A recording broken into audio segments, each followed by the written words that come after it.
Happy Families podcast. It's the podcast for the time-poor parent who just wants answers now. When you try to do it the quick way, it often ends up taking longer. If not in the immediate short term, over time it takes longer. And now here's the stars of our show, my mum and dad. Hello, this is Dr. Justin Coulson and my wife, Kylie. We are the parents of 6 children and I've written 6 books about raising happy families. And I'm feeling lucky to be alive today because our third daughter, she's about to get a driver's license. And it's sometimes you really do take your life into your hands when you get into the passenger seat of a car beside an L-plater, don't you? Well, I think you kind of draw the short end of the straw there from the very beginning, because after my very first learning driver experience with our eldest. Have we told that story in this podcast? I don't know if we have. I don't know if we should. No. I'm telling it right. Do you want to tell it? You were the one that was in the car. I'm going to tell it while you laugh and you jump in and fill in the details because this is so good. So Chanel is our eldest daughter. I don't know how many years ago it was now, like 7, 8 years ago. She got her L's. She was so excited. And Kylie was the one that you took her to the motor registry to do the test, and she got her learner permit to drive a car. And I specifically had said, because it was before school, she was getting to school late so that she could do it. And I had specifically said, don't let her get behind the wheel. I'll take her out tonight. I feel like this is it's a daddy-daughter thing. It's something that I want to do with the girls. I want to teach them to drive. You teach them so much, and this is something that I can do. So I wanted to have that experience. It wasn't because I thought I'd be better or anything like that. It was just, I want to teach you to drive. But you didn't listen, did you? Come on, tell us what happened. Well, she was so excited, and I just wanted to be the cool mum. And so I decided that was your first mistake. It's not about being the cool mum. By the way, this is not what the podcast's about, but the story is just so good. So you're trying to be the cool mum. What happens? So I took her down to a nearby church car park and I let her get behind the wheel. Now, you need to understand that Chanel has actually never got behind the wheel of a car. Oh, and it was a manual. That was the big challenge, was that she was actually going to be learning to drive a manual. Because I'm a stickler for the rules, right? You don't drive until you've got your learner's permit. But in Chanel's defense, she'd been watching all of her friends who had been getting behind their parents' wheels and, driving just in the car park, these nice little reverse back, you drive forward, just these little, they weren't doing anything major. But she didn't understand that they were actually in automatic cars. And so it wasn't taking a huge amount of skill to, put your foot on the accelerator and get the car moving. So we're sitting in the car park and she is just pumped. She is so excited that she finally gets to get this car moving. And it didn't matter what I did with her. She could not get that rhythm, that you need with your clutch and your accelerator. It's pretty tricky when you've never done it before and you've never had the experience of even understanding how it works. I really, really, really thought I was going to be awesome. I did. I honestly thought I was going to be awesome at this. So we bunny hopped that kind of 15-meter driveway for about 20 minutes. There was smoke coming out of the exhaust pipe. And I finally looked at her and I said, you know what? We've been here for 20 minutes. I think that we need to call it quits and just... We've already destroyed the clutch. We probably should go now, right? Go to school. And she just wanted to have that feeling of freedom and, the car driving down the road. She had it all pictured and she was so excited. And I finally gave in and I said, all right. I said, do you think that you could get the car rolling forward so that we can actually pull out onto the road? It was a nice quiet road. And you can just kind of turn 90 degrees and pull up along the side of the curbway. Even now when I'm saying it, I can't believe that I thought that she could do it. I can't believe you did either. I know. It's just, but at the time it just seemed like such a simple request. Okay. So. Well, we got the car started. When you say we, you mean Chanel turned the ignition on with her foot on the clutch so that she did. Didn't bunny hop, yeah. She did. And we actually made it up the driveway. We actually got some, good momentum. The problem was that when she got out of the driveway and into the street, she's now at a 90-degree angle in the middle of the road and she's panicked. And so she's overcorrected herself. So we've done a full 180 and we're now facing the church and she's driving straight towards the building. We've gone up over the curb and we've gone head first into the church building. So what happens here is that you've got the baby in the back seat. I had the baby in the back seat. I can't believe you're telling everybody I had the baby in the back strapped seat. in, but again, this is one of these great learning experiences that we all have because we're not complete and fully perfect human beings. I get a phone call from Kylie, and it's something like, Justin, can you come down to the nearby church building? There's something that I think that you really need to see. And in my mind, I've got two thoughts that clash instantly. Thought number one, Chanel's driving the car and Kylie wants me to see how good she is at it. And at exactly the same time, what a ridiculous thing that is. She's crashed the car because she can't drive. So I've driven down and I get there and Chanel is in tears. The airbags have exploded. The front end of the car is a write-off. Chanel's bawling her eyes out, like I said, and you're standing there going, thumb twiddling sort of thing. So we hadn't actually planned to tell that story at all. No, not even a bit. And it's really, really painted me in a really bad light. But you know what? That's why I've now taught all of our children to drive who are able to. I'm now the driving instructor. And I actually get anxiety being in the car with the kids. It's very, very scary. Well, so do I. It is very, very scary. But the purpose of our podcast today is actually to talk about a really important principle that matters in family life and life in general in a whole range of different ways. And I think that this story accidentally illustrates it just perfectly. And that is that fast is slow and slow is fast. Well, the fast thing would have been for me to just drive the car myself. Yeah, that's right. You know, let's talk about what that actually means right after the break. It's the Happy Families Podcast. Imagine a home where discipline got results without anyone having to feel bad or in trouble. The Do's and Don'ts of Discipline is a webinar to help parents set limits with love, compassion and humanity. Find it now at happyfamilies.com.au/shop. It's the Happy Families Podcast, the podcast for the time-poor parent who just wants answers now. And we have been talking about my probably biggest parenting blunder in the history of my parenting journey. We have made a couple of big ones, but this is up there. It's definitely top three. So Chanel writes off our car, and we're talking about this idea of fast is slow, slow is fast.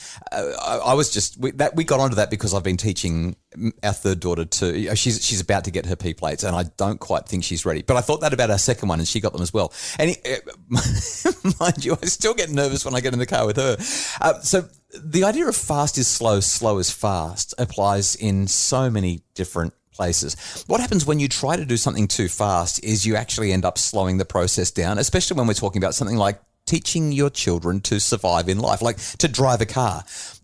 By trying to go fast, by trying to get her to do something before she was developmentally capable of doing it, she hadn't had the training, she hadn't had the induction, she hadn't had the experience that she needed to manage a clutch and accelerator at the same time while turning a wheel 90 degrees to the left to pull the car up. She just didn't have that experience. So fast actually turns into something slow. That is, she decided she was not even going to get back behind the wheel, didn't she? Right. Yeah. I had to do a little bit of gentle exposure therapy with her to help her to feel safe getting into a car again, and particularly sitting behind a wheel of a car. Is that what you've been doing with me all these years? And so what we're really getting at is we do this with the kids all the time. And a simple example with little children is shoelaces, right? It's just faster to tie little kids' shoelaces up. No, you just buy Velcro shoes. It's faster to buy Velcro. But if they do have to wear lace-ups, you just get down on the ground and do it because it's painful. It takes a long time to tie shoes up.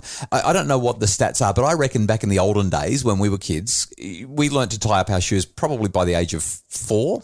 I think you guys just left your shoelaces undone. I think they just tripped over them all the time. No, I was tying up my shoes. Thank you very much, Mrs. Happy Families. But nowadays, like kids are 6 and 7 and they wouldn't have a clue how to tie up their shoelaces. It's just not a thing. And so if you go with the fast option, it just takes longer and longer and longer. It's slower and slower and slower until you can get the outcome. Another example, kids doing chores around the house. How How's that going? Okay, so this is probably my biggest blunder. I really, really struggle with this because I like things done a certain way, and you know whether it's I'm not allowed to fold a towel because I can't. You're not allowed to. I'm because whenever I do, I try to copy the way you. So Kylie, for those of you who are new to the podcast and don't know much about Kylie just has this incredible ability, not just to fold towels, but to make things look beautiful. And our house looks beautiful because of your skills and your strengths and this particular talent that you have. But Kylie also has this sort of perfectionistic streak in that it doesn't just apply to making sure that the living room looks nice or that the bedrooms are well decorated. It's like the towels have to be magazine folded kind of thing. And so I do my best. And I've watched and I've learned, and even my very best is probably about a 6.5 out of 10. You're being very generous. Oh gosh, I can't even fold a towel for crying out loud. I've got a PhD in psychology and I can't fold a towel. And so you've been trying to teach our kids how to get this right. Well, for many years I didn't even try. Well, it was I think that's the point, isn't it? Much faster for me to do it. I get the job done the way I want to get it done, and we move on. Yeah. One of the things that you're really good at is that whole induction process and helping our children to learn these skills. And I kind of look at you and I roll my eyes. I'm like, I don't have time for this. I just need to get the job done. We're running out of time on the podcast, but can I share a story about why I'm good at induction? Okay, let's go. So my dad runs a furniture moving company. My dad's been a furniture removalist. Well, first off, he was a milkman and then he became a furniture removalist. And Dad runs this furniture moving company. And as I was doing my studies, I worked during the week in retail or I had another job, but then on the weekends I would do furniture removals. And one time, one of Dad's trucks was nearby and he asked me to go and help his driver to unload some furniture, including a piano, into a nearby suburb. So I jumped in the car and drove over there to do that because it was a little bit of extra money and we were students and we had none. So I was saying yes to any work I could get. What I didn't know is that the guy that I was helping was brand new. He'd never moved pianos ever. It was one of his first jobs. And I had been working on furniture trucks for my entire life with Dad, but I'd never sort of been in charge. I just kind of did whatever I was told. But this guy didn't know how to move the piano, and I just figured that we'd do what I'd always done. But I got it totally wrong. And what ended up happening is that we lifted the piano onto the little piano trolley and we started to push it towards the doors. And I was underneath or, at the base of the piano so that as it starts to go down the ramp, I'm acting as the brake and he's at the top and he's pulling it towards the top to try to slow the speed of the piano going down the ramp because those ramps can be kind of steep. And what ended up happening was that I had my arms outstretched and I'm pushing against it like I'm pushing against a wall, and the piano starts to roll down the ramp and I hear him say, "Oh," because it was really heavy. And I think, "Oh," because my arms started to buckle. My elbows just started to bend because pianos are really heavy. This thing was it was a 150-year-old piano. It was an old piano. And he's starting to lose his grip and my arms are starting to buckle and the piano's picking up speed. And then all of a sudden it crashes into my shoulder and I dive off the ramp. And the piano follows me and it literally rolled across me. And somehow I didn't break, but the piano did, into hundreds of pieces all across the road. And when we rang my dad to tell him, he said, "Tell me exactly what happened." And so I told him about what ramp, what part of the truck we were pulling it out of. And he said, "That's the highest and steepest part of the truck. You've always got to go out at the back, not the side." And he said the camber of the road meant that the ramp was even steeper because you were going out the wrong side. And by the way, when I told him that I didn't have my shoulder pushed against the piano, I had my hands outstretched against it. He said, "Your elbows bend. You've got to have your shoulder into it." And Dad walked me through this process of induction about an hour too late. And the piano was just a write-off. And so that's really the principle. Fast is slow. When you try to do it the quick way, it often ends up taking longer. If not in the immediate short term, over time it takes longer. Whereas if you remember that slow is fast, if you work through induction, whether it's teaching the kids to fold towels or tie up shoelaces, or teaching them slowly how to drive a manual transmission and gently leading them to the next point, that's when you start to see really great results. And you teach your children to be self-sufficient. Well, I have had a really good experience with this recently. Thank goodness, because you were starting to sound a bit incompetent. I'm just not that you are, because you're incredible, but you were just for a minute. I was thinking, oh dear. So recently, we kind of reshuffled the roster chart, and we talked about some of the jobs that needed to be done around the house. And one of the girls decided that she wanted to do the laundry. Yeah, she's never touched the laundry before at all. And you've done laundry for a family of 8 for well as our family's grown across the last 23 years. I have a lot of it, a lot. It's because nobody else can do it like you. So anyway, Miss 13 decided she was going to give it a go. Yeah. And so I went through the process with her, and I showed her how to fill the washing machine and make sure it wasn't too full. Yeah, we've talked about that before on the podcast. How to sort the washing so that we didn't end up with coloured whites and, darks with lint all over them and all of those kinds of things. And she just picked it up so well. And over a period of a week, we kind of went through, how to hang the clothes so she wasn't stretching, my waistbands out, and that the ironing wasn't so crushed and all of those kinds of things. And we've just watched this kid who didn't know how to do a thing in the laundry now being completely capable of taking care of that job for me. We still haven't got to folding. That's a really tricky one. Folding's obviously going to take a long time. But again, that illustrates the principle. Fast is slow. When you just say go and do it, or you force them through, you just get lousy results. Whereas if you go slow becomes fast because they become self-sufficient. They figure out how to do it. We didn't talk about any of the stuff really that we were going to talk about, but I think we got there. I think the principle was taught. Is that okay? Well, yes, you've completely bandied my name all over the... No, you did that. I didn't do that at all.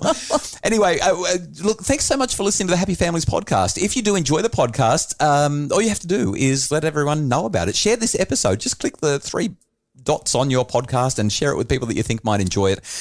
What we would really love, though, is if you could jump onto Apple Podcasts and leave us a 5-star rating and review. It's those ratings and reviews that help people to find out about the Happy Families podcast and hopefully make their families happier. The Happy Families podcast is produced by Justin Roulon from Bridge Media, and Craig Bruce is our executive producer. If you'd like more information about making your family happier, especially about getting hold of our Happy Families membership so that you can have our ongoing support and more contact with us as we work with you to make your family happier, all you have to do is visit happyfamilies.com.au.